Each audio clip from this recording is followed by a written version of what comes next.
Marcos capítulo 8. Aqui é a segunda multiplicação dos pães. Naqueles dias, outra vez, reuniu-se uma grande multidão, visto que tinham nada para comer. Jesus chamou os seus discípulos e disse: tenha compaixão desta multidão. Já há 3 dias que eles estão comigo e nada têm para comer. Se eu os mandar para casa com fome, vão desfalecer no caminho, porque alguns deles vieram de longe. Os seus discípulos responderam: onde neste lugar deserto poderia alguém conseguir pão suficiente para alimentá-los? Quantos pães vocês têm? Perguntou Jesus. 7, responderam eles. Ele ordenou à multidão que assentasse no chão. Depois de tomar os 7 pães e dado graças, repartiu e entregou à multidão. E eles fizeram. Tinha também alguns peixes. E fizeram alguns peixes. Ele deu graças igualmente por eles e disse aos discípulos que os distribuísse. O povo comeu até se fartar. Ajuntaram os 7 cestos cheios de pedaços que sobraram.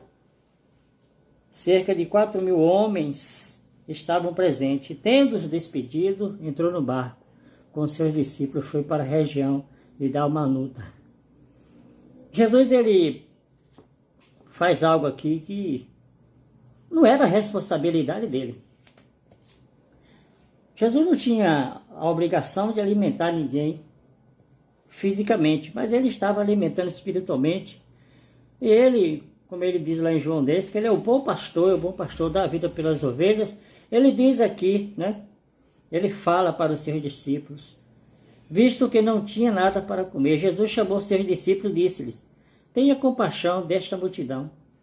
Já há 3 dias que eles estão comigo e nada têm para comer. Se eu os mandar para casa com fome, vão desfalecer no caminho, porque alguns deles vieram de longe. Jesus, ele perguntou para os seus discípulos esqueceram da primeira multiplicação. Os discípulos também esqueceram, né, do que Deus fez no deserto para o povo israelita.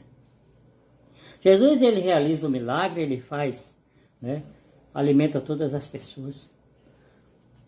A segunda vez que Jesus faz a multiplicação dos pães. Mas o maior problema que Jesus encontra é que as pessoas começaram a seguir Jesus não porque queriam ouvir somente as palavras. Em João, no capítulo 6, no versículo 25, diz: quando encontraram do outro lado do mar, perguntaram-lhe: mestre, quando chegaste aqui? Jesus respondeu: a verdade é que vocês estão me procurando, não porque viram os sinais miraculosos, mas porque comeram os pães e ficaram satisfeitos. Não trabalhe pela comida que se estraga, mas pela comida que permanece para a vida eterna, a qual o Filho do Homem lhes dará. Deus, o Pai, nele colocou o selo da aprovação. Jesus, ele está ali dizendo para as pessoas: vocês estão me seguindo, mas vocês estão preocupados aí com o bucho. Muitas vezes, claro que não tem problema você pedir a Deus para prosperar, você pedir a Deus para ter um bom trabalho, para ter um bom recurso financeiro.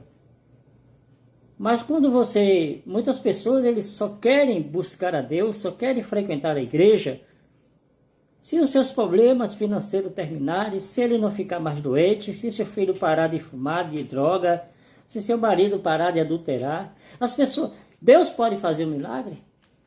Pode.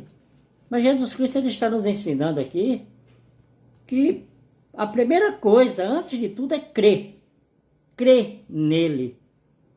É o que ele diz aí. Não trabalhar pela comida que perece. Então lhe perguntaram: o que precisamos fazer para realizar as obras de Deus, que Deus requer? Jesus respondeu: a obra de Deus é esta, que creia naquele que ele enviou. Jesus, ele falou isso. As pessoas se alimentaram, as pessoas comeram, mas elas questionaram Jesus. Elas então lhe perguntaram: que sinal miraculoso mostrará para nós, para que vejamos e cremos em ti? Que farás? E eles falam que os nossos pais, os nossos antepassados comeram maná no deserto, como está escrito, lhe deu a comer pão no deserto. Então vocês percebam que hoje não está muito diferente.